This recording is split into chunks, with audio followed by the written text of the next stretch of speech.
Hello friends, start करते हैं economics का चैप्टर।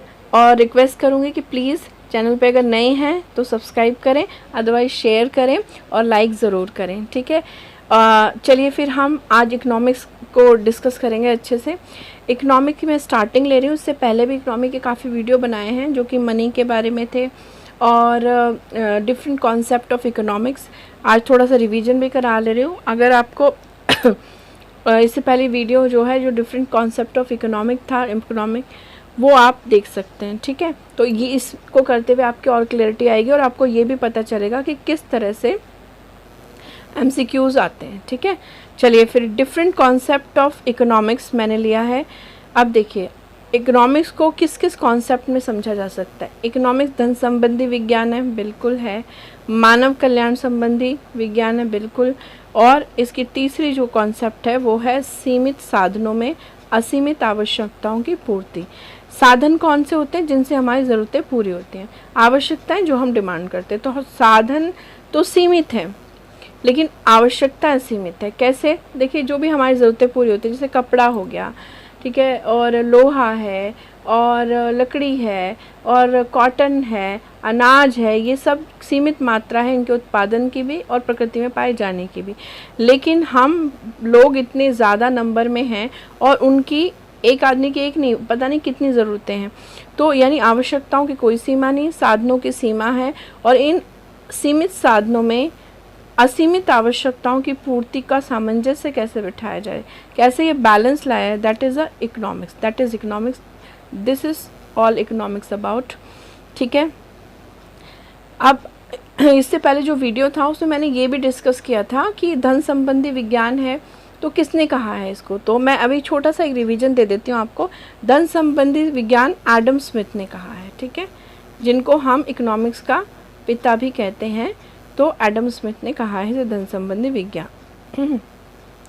उसके बाद मानव कल्याण संबंधी मार्शल ने कहा है। ठीक है, मार्शल ने इसे आपका मानव कल्याण संबंधी विज्ञान कहा है। और सीमित साधनों में असीमित आवश्यकताओं की पूर्ति, ये रॉबिन्सन ने कहा है।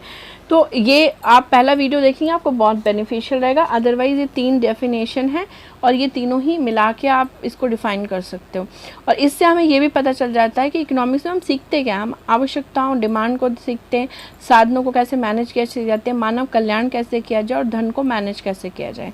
ठीक है, अब अर्थशास्त्र की 2 स्ट्रीम है। ठीक है, व्यष्टि और समष्टि, माइक्रो और मैक्रो। ठीक है, व्यष्टि यानी माइक्रो और समष्टि यानी मैक्रो।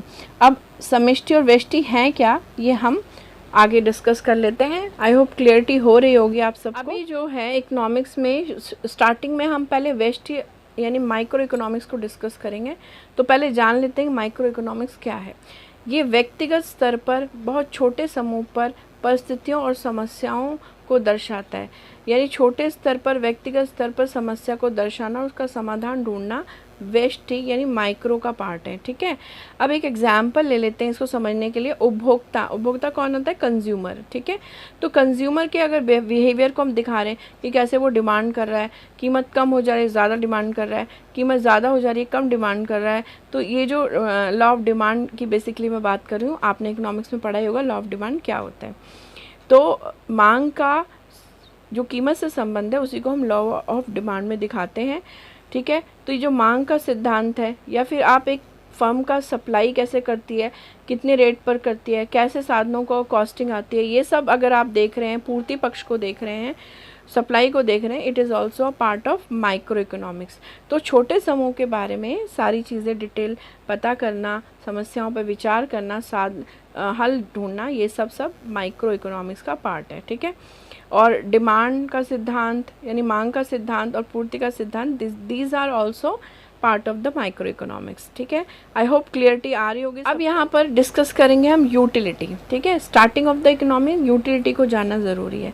यूटिलिटी क्या होती है? देखिए क्या होती है यूटिलिटी। उपयोगिता, वैसे तो आपको सबको हिंदी में तो ये वर्ड पता होगा, लेकिन इकोनॉमिक की भाषा में इसका अर्थ क्या है और कितना विस्तृत है ये जानिए। किसी वस्तु या सेवा, ठीक है, मैंने अंडरलाइन किया है, वस्तु और सेवा से प्राप्त होने वाली संतुष्टि को हम उस वस्तु और सेवा की यूटिलिटी कहते हैं।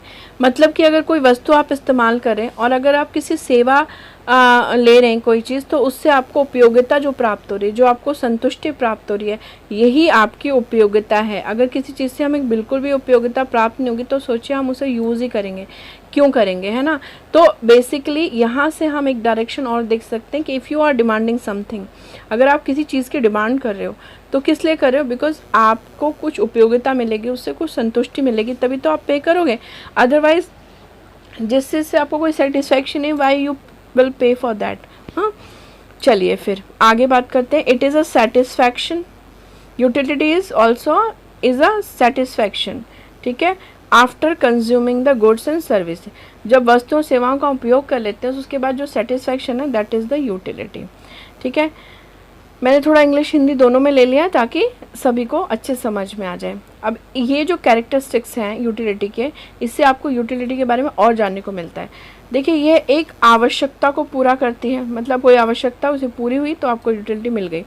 प्रत्येक अन्य यूनिट, अगर आप कोई भी एक गुड यूज़ कर रहे हो तो उसका एक पहली यूनिट यूज़ करी तो दूसरी यूनिट करी, तो ये कहना चाह रहे हैं प्रत्येक अन्य यूनिट यूज़ करने पर उपभोक्ता का संतुष्टि स्तर गिरता है, ठीक है। अब कैसे ये होता है, मान लीजिए कि आपको बहुत मतलब मैंने एग्जाम्पल भी लिया है, यदि आपको बहुत प्यास लगी है और आप कोई भी कीमत दें, आपको बहुत प्यास लगी है, आप मतलब बहुत ज़्यादा, जिसे कहते हैं गला सूख रहा है, बहुत ज़्यादा परेशान है पानी के लिए, तो ऐसे समय में आप कोई भी कीमत देने के लिए तैयार हो जाएंगे, क्योंकि उस पानी की यूटिलिटी आपके लिए बहुत ज़्यादा है। अगर आप पिएंगे तो बहुत संतुष्टि प्राप्त करेंगे, तो ऐसे में आप कोई भी कीमत देने के लिए तैयार हो जाएंगे। लेकिन आपने एक गिलास पानी पी लिया, आपका संतुष्टि का स्तर थोड़ा, आपको संतुष्टि प्राप्त हो गई। अब नेक्स्ट ग्लास के लिए आप कोई भी कीमत देने के लिए तैयार नहीं होंगे, ठीक है। परंतु जब आपने एक बार पानी पी लिया तो आप वही कीमत देने के लिए तैयार नहीं होंगे, क्योंकि आप कुछ लेवल तक संतुष्ट हो गए।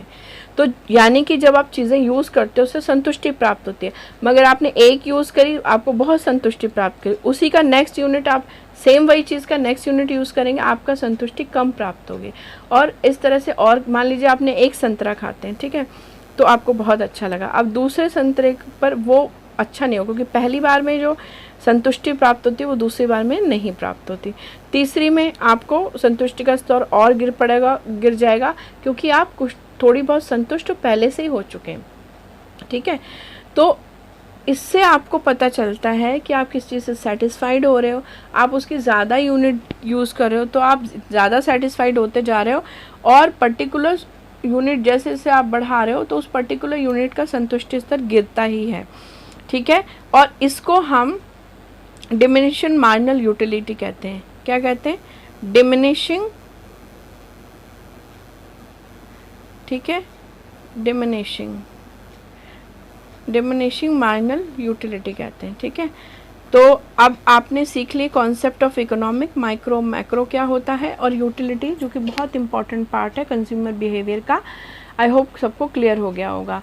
चलिए फिर आप सबसे मेरी रिक्वेस्ट है कि अगर किसी को कोई पूछना है, कोई डाउट है, तो आप प्लीज़ कमेंट करें, और वीडियो को आप दोबारा देख सकते हैं, नोट भी लिख सकते हैं।